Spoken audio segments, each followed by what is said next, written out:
皆さんこんにちは。お元気ですか？私のチャンネルへようこそ。今日のトピックは食べ物のカルチャーショック。When I came to Japan, there were some big differences regarding food. So I'm going to be talking about some of the culture shocks regarding food that I experienced when I came to Japan. I want to talk about some actual food as well as the way of eating in Japan that surprised me. もう一回、日本語は上手じゃないと日本語説明はちょっと難しい。なので今日は英語を話します。ごめんなさい。ありがとうございます。So let's get started. This is a point that you may know about me if you've watched my other videos. I am a huge fan of mochi. I think that's probably one of the best discoveries in Japan is the amazing selection of mochi products on the market. When I lived in the UK, the first time I discovered mochi, it was daifuku. And until I moved to Japan, I didn't understand that mochi is actually a savory dish. I always thought that mochi equals daifuku. So I was really surprised when someone suggested that I try mochi with nori or soy sauce. I was like, wow, really? But of course I tried it and it was delicious. I've also tried my own style of mochi, which is with cheese, melted cheese. Again, it's just like really mochi and amazing, really delicious. I recommend for anyone who enjoys cheese and mochi. So that was really fun to discover a whole world of mochi here in Japan. And also, there seems to be so many different types of mochi depending on the season. So in the springtime, the sakura mochi, and then, ohagi mochi during more like sort of autumn time. Just so many different types of delicious mochi, and I just get really excited talking about mochi because I just love it so much. So thank you, Japan, for your amazing selection of mochi and teaching me that mochi is not just a sweet or dessert. It is actually, something that you can enjoy as a meal. It wasn't just the discovery of many types of mochi that was surprising, but there are so many foods that only when I came to Japan I saw for the first time. So, for example, when I saw a gobo, I was like, why are there just these sticks in the supermarket? And what are they? I was so curious. What is gobo? I did not know what that was. It's actually burdock in English, but again, we just don't have a culture of eating burdock in our meals. So it was really fun to try gobo and just enjoy it so much. Some other new foods for me were goya. That was such a surprise in the supermarket the first time I saw that.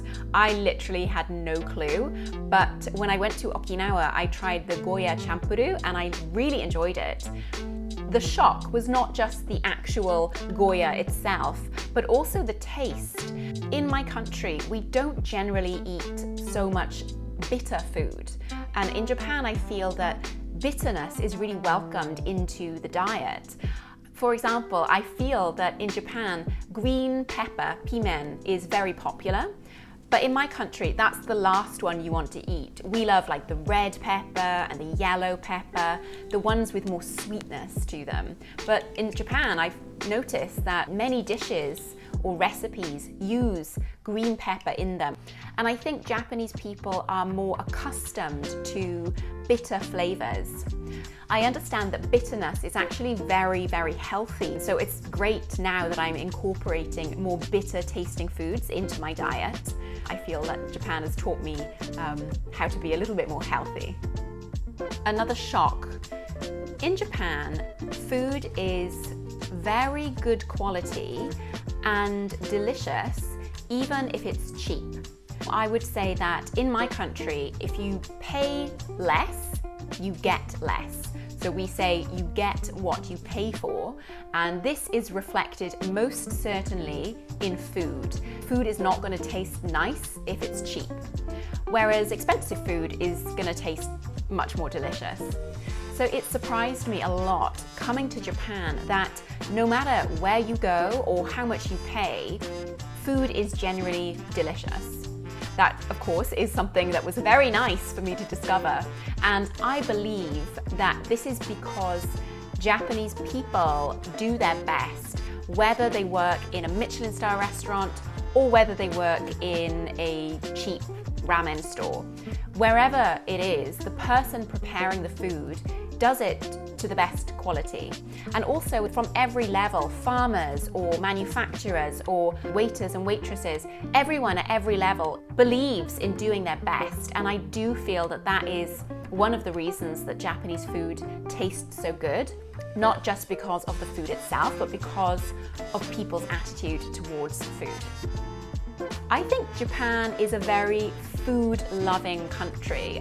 I feel like many people are really passionate and want to talk about food.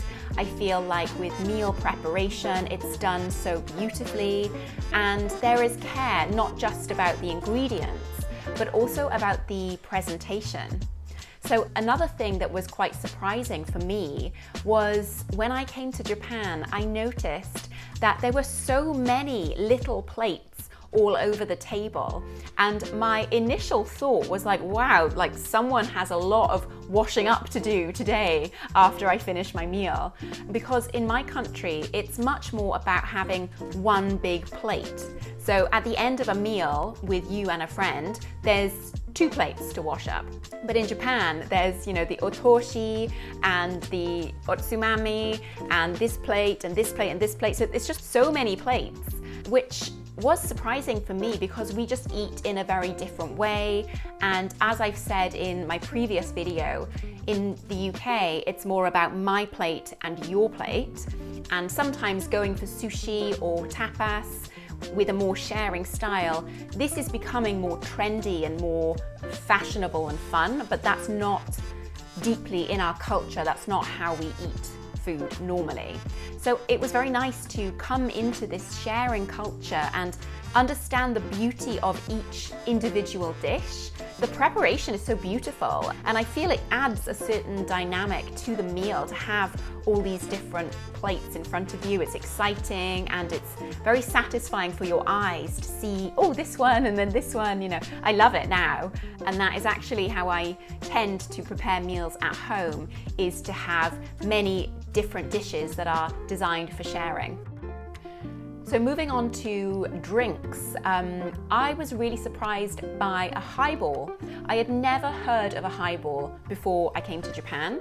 Usually in my country, we mix whiskey or any liquor with a more sweet drink, such as Coke or lemonade. So I was quite surprised that people were generally drinking whiskey with sparkling water or with soda. I love it though. I mean, I'm a big fan of a highball, so that was another thing that I'm very happy to have discovered and learnt from Japan. My last point is actually somewhat language related, which was a surprise for me. So I was an English teacher for a group of children, and to encourage them to enjoy English, I would ask them about their favorite things. So what is your favorite music? What is your favorite chocolate? What is your favorite blah blah? So I asked one day, what is your favorite drink? And one child said, orange juice. And another child said, cola. And then another child said, cider. And for me, cider is the type of alcohol. It's an apple-based, beer-like alcohol. So when this child said that she liked cider, I thought, why are you drinking cider? You're a child. Then over time, I came to understand that cider actually means lemonade in Japanese. So I was very relieved to understand, but yeah, that was a shocking moment for me. But what I will say is that generally, I think in the UK, it's not a good thing. But I feel like children around 16 want to try alcohol, they want to drink, generally, many of them do, and they drink underage, even though the law is that you can only drink alcohol when you're 18 and above. But I feel in Japan that most children are very compliant with the law. So if the law says you cannot drink under the age of 20, children don't. And I feel people in Japan really respect rules that are in place and they abide by the rules. So that was like a really surprising thing for me, is that people under the legal age of drinking alcohol are much more compliant and they understand that this is the rule, and so they stick to it. So I think it's very beautiful. And as I've said in my previous videos, the rules of Japan do provide society with a very safe and secure structure and give an orderliness to society, which makes it very comfortable and pleasant to live in. So I'm going to finish this video there. Thank you very much for listening. Arigatou gozaimasu. Please comment below. Please tell me what you were interested to hear about. If you have had any culture shocks, if you've gone to another country, and if you have any food recommendations in Japan, please tell me, because I love food and I always want to try. So thank you very much. Arigatou gozaimasu, and until next time, sayonara.